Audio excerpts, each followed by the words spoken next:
Subscribe to our channel and press the bell icon. عزیز طلباء و طالبات، سر عبدالستار خان اس یوٹیوب چینل میں آپ تمام کا استقبال ہے۔ 10th science 2 important questions Urdu medium سماجی صحت آفات کا حسن انتظام 2025 کے لیے۔ چلیے شروعات کرتے ہیں۔ پہلا سوال ہے، کمپیوٹر اور انٹرنیٹ سے مسلسل ربط رکھنے والا شخص ڈیش کا شکار ہو جاتا ہے۔ پہلے کا جواب ہے سی، تنہائی۔ دوسرا ہے، پولیس محکمے میں حال ہی میں ڈیش نامی نیا شعبہ قائم کیا گیا ہے۔ اس کا صحیح جواب ہے اے، سائبر کرائم سیل۔ تیسرا ہے، شراب نوشی سے خصوصاً ڈیش نظام کو نقصان پہنچتا ہے۔ اس کا صحیح جواب ہے بی، عصبی نظام۔ چوتھا ہے، ٹیکنالوجی کی آمد کی بنا پر ہمارے ڈیش میں کچھ حد تک تبدیلیاں ہو رہی ہے۔ اس کا صحیح جواب ہے طرز زندگی۔ اگلا ہے، آفات کی وجہ سے یقینی طور پر ملک کی ڈیش متاثر ہوتی ہے۔ اس کا صحیح جواب ہے بی، معیشت۔ دوسرا ہے، اگر ملک کی مقامی قیادت کافی مضبوط اور پر اثر نہ ہو تو وہاں کے باشندے ڈیش ہو جاتے ہیں۔ اس کا صحیح جواب ہے ڈی، بدحواس۔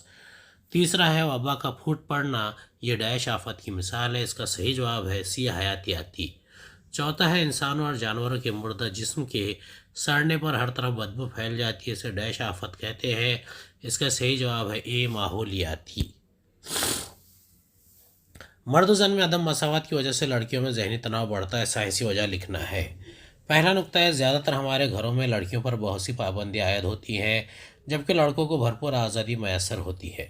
دوسرے، لڑکے گھریلو کام کاج میں حصے نہیں لیتے جبکہ لڑکیوں کو لازمی طور پر گھریلو کام کاج انجام دینے پڑتے ہیں۔ تیسرا، سماج میں بھی ہوا کی بیٹی کو کئی مسائل کا سامنا کرنا پڑتا ہے۔ نوجوانوں کے ذریعے لڑکیوں کو چھیڑنا، ان کا مذاق اڑانا، عصمت دری جیسی گھناؤنی حرکات کی وجہ سے لڑکیوں کے دماغ میں غیر تحفظاتی کیفیت کا احساس ہوتا ہے۔ چوتھا، سماجی تبدیلیوں نے خواتین کو خود کفیل اور مساوی درجہ عطا کیا ہے لیکن ابھی بھی سماج میں مردوں کا غلبہ ہے۔ چونکہ مرد گھر کی کفالت میں نمایاں کردار ادا کرتے ہیں اس لیے وہ اپنے آپ کو خواتین سے اعلیٰ اور برتر سمجھتے ہیں۔ پانچواں، انہی اسباب کی بنا پر سماج میں مرد و زن میں عدم مساوات پیدا ہو رہی ہے اور لڑکیوں میں ذہنی تناؤ بڑھ رہا ہے۔ اگلا سوال ہے، تمباکو نوشی صحت کے لیے مضر ہے۔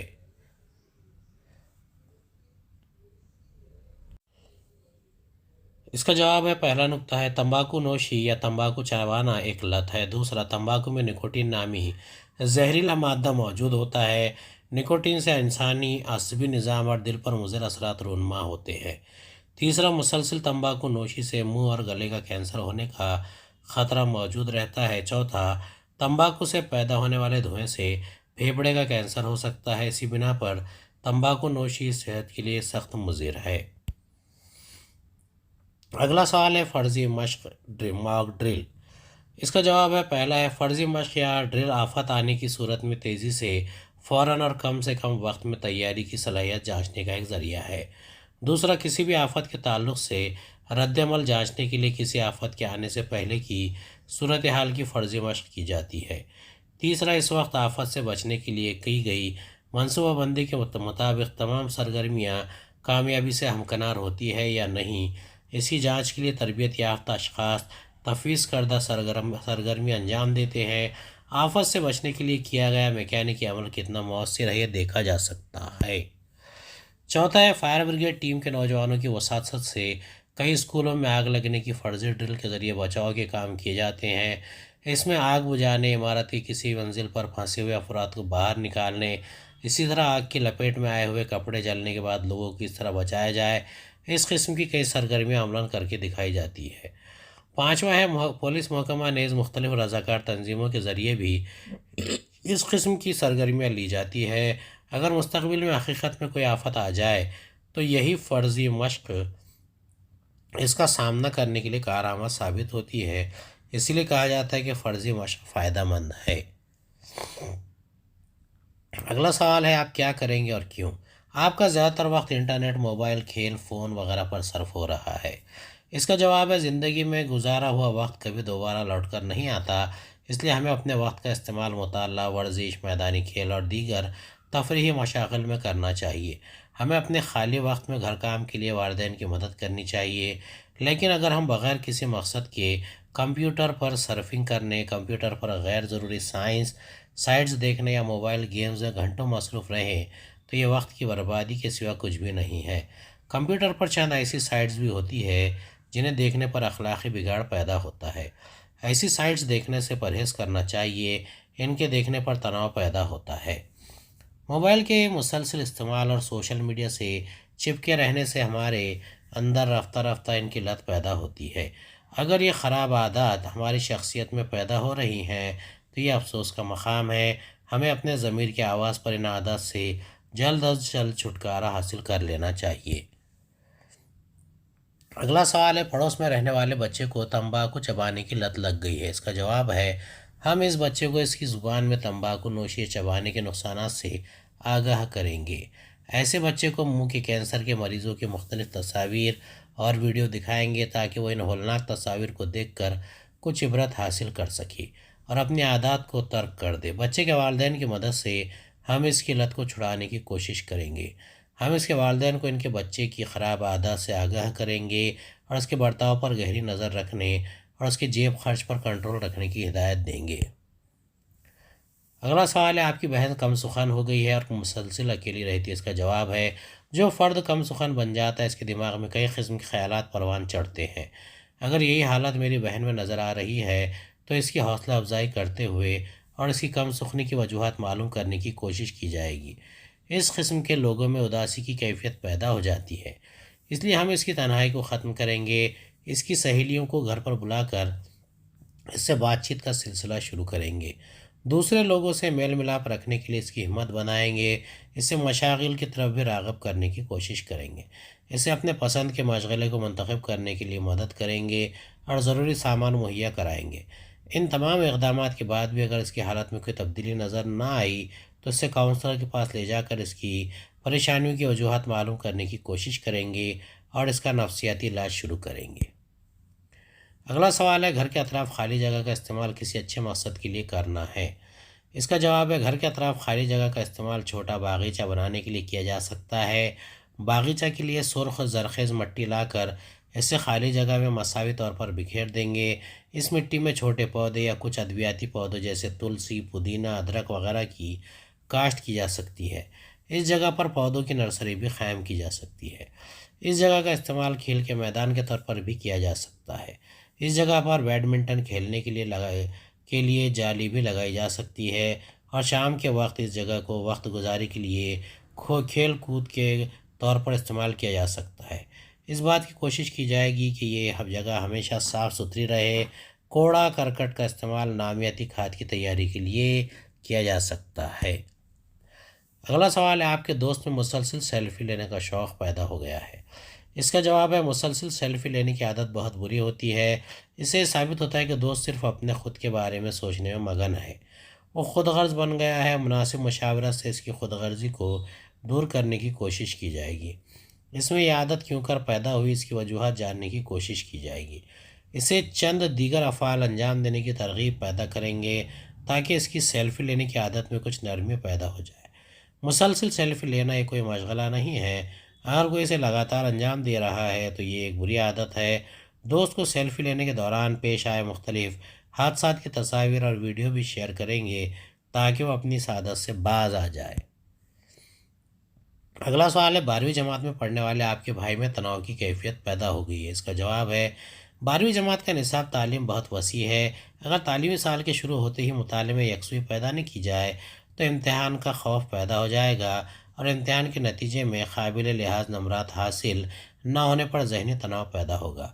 وقت کی منصوبہ بندی، مطالعے کا مناسب شیڈول بنا کر اسے ذہنی تناؤ کو دور کرنے کے نسخے سے آگاہ کیا جائے گا۔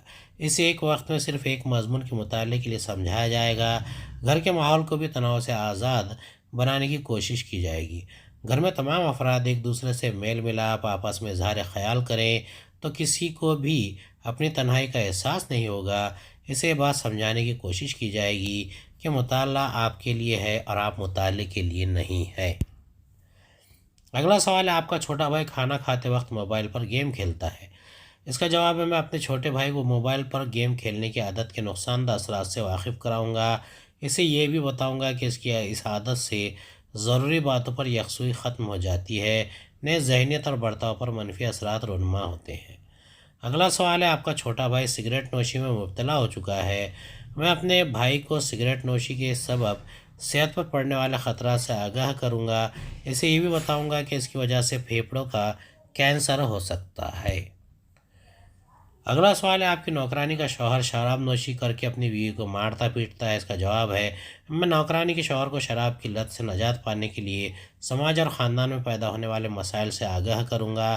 اسے اس لت سے نجات پانے کے لیے شراب مکتی مرکز پر جانے کا مشورہ دوں گا۔ نیز میں اسے یہ بھی سمجھاؤں گا کہ اس عادت کے سبب سماج اور خاندان میں ذہنی بگاڑ پیدا ہوتا ہے، بچوں کی زندگی پر بہت برا اثر پڑتا ہے۔ تناؤ کم کرنے کے مختلف ذرائع کون سے ہیں؟ تناؤ پر قابو رکھنے کے لیے کوئی 4 طریقے بیان کیجیے۔ پہلا ہے مجلس خیخہ۔ لوگ ایک ساتھ کسی باغ یا میدان میں جمع ہو کر زور زور سے خیخہ لگا کر اپنے تناؤ کو کم کرنے کی کوشش کرتے ہیں۔ اچھے مواصلات، دوستوں، ساتھی، بھائی بہن اور اپنے اساتذہ اور والدین سے اچھے انداز سے گفتگو کرنے سے آدمی تناؤ سے آزاد ہو جاتا ہے۔ کسی قریبی شخص سے گفتگو کر کے یا اپنے احساسات کا اظہار کر کے بھی تناؤ دور کیا جا سکتا ہے۔ خیالات قلم بند کرنا، دل میں آئے ہوئے خیالات کو قلم بند کرنے سے تناؤ کچھ حد تک دور ہو جاتا ہے۔